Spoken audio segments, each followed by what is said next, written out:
अगर मैं आपसे कहूं कि भारत के कई अमीर लोग अब दिल्ली, मुंबई या बेंगलुरु नहीं बल्कि दुबई में अपना दूसरा ठिकाना बना रहे हैं, तो क्या आप यकीन करेंगे?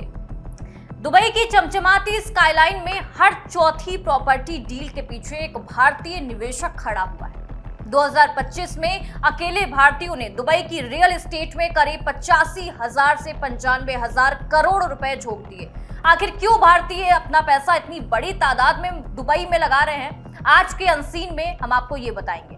इंडिया न्यूज में आप सभी दर्शकों का बेहद स्वागत है और आपके साथ मैं हूं आंचल श्रीवास्तव। आज का अनसीन लेकर हाजिर हूं। 2025 में दुबई का रियल एस्टेट मार्केट अपने रिकॉर्ड हाई पर पहुंच गया है।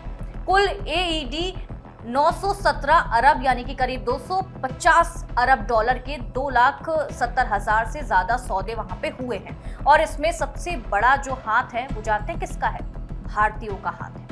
Dubai land department, DXB, interact और एनारॉक ग्रुप के आंकड़ों के मुताबिक 2026 की शुरुआत में भारतीय नागरिकों की जो हिस्सेदारी है वो दुबई की कुल विदेशी प्रॉपर्टी खरीद में 20 से 23% तक रही। यानी भारतीय, ब्रिटिश, मिस्री, अमेरिकी और पाकिस्तान खरीदारों के पीछे छोड़ते हुए नंबर 1 में विदेशी खरीदार बन गया है भारत। एक नए रिपोर्ट के मुताबिक तो भारतीयों की हिस्सेदारी 40 से 45% तक आंकी गई है। और अगर सिर्फ ये रेजिडेंशियल यानी आवासीय सौदे को देखा जाए तो सिर्फ ये एक तरफ का मैं आपको बता रही हूँ। आप समझते हैं कि इसकी असली वजह क्या है?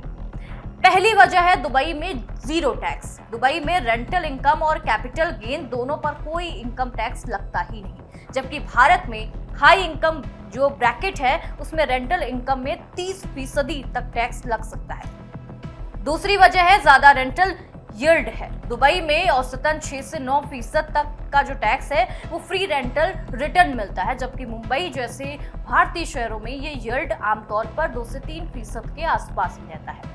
एक्सपर्ट्स के मुताबिक दुबई का 7% टैक्स फ्री यील्ड मुंबई के करीब 12% टैक्स बिल यील्ड के बराबर बैठता है। तीसरी वजह है भारतीय रुपए की गिरती कीमत। भारतीय रुपया लगातार डॉलर के मुकाबले कमजोर होता जा रहा है, जबकि UAE दिरहम सीधे डॉलर से जुड़ा है और मजबूत हो रहा है। यानी मुंबई में निवेशक भारतीय निवेशकों के लिए एक तरह की करेंसी हेजिंग का भी काम करता है। आखिर और चौथी वजह क्या है? गोल्ड वीजा और लाइफ स्टाइल। UAE का गोल्ड वीजा प्रोग्राम आधुनिक इंफ्रास्ट्रक्चर, ग्लोबल कनेक्टिविटी और परिवार के लिए एक सुरक्षित माहौल भारतीय खरीदारों को यह आकर्षित करता है। और दिलचस्प बात यह है कि भारतीयों के निवेश करने का तरीका भी बदल गया है। पहले ज्यादातर भारतीय किफायती सेकंड होम के तौर पर छोटे अपार्टमेंट खरीदते थे, लेकिन अब ट्रेंड शिफ्ट हो चुका है। भारतीय खरीदार अब branded residence, wellness focused communities और लॉन्ग टर्म कैपिटल जो एक्सपीरियंस है वो वाली प्रॉपर्टीज खरीद रहे हैं, मतलब कि जो लग्जरी प्रॉपर्टी है वो खरीद रहे हैं। जुलाई की शुरुआत में दिल्ली के ताज पैलेस होटल में हुए इंटरनेशनल प्रॉपर्टी एक्सपो 2026 में भी यही ट्रेंड सबसे ज्यादा चर्चा में रहा। एक और गहरी वजह भी सामने आ रही है। कई एनालिस्ट के मुताबिक दुनिया भर में बढ़ते भू राजनीतिक तनाव के बीच, चाहे मिडिल ईस्ट की जंग हो, ग्लोबल आर्थिक अस्थिरता हो, भारतीय हाई नेटवर्थ निवेशक अब दुबई को सिर्फ एक छुट्टियों की जगह नहीं मानते, बल्कि अपनी दौलत के लिए एक सेफ हेवन यानी कि सुरक्षित पनाहगाह के तौर पर देख रहे हैं। यानी दुबई की जो तटस्थता है और स्थिरता है इसे एक तरफ की वेल्थ वॉल्ट बना रही है। हालांकि हर कोई इससे पूरी तरह से सहमत नहीं है।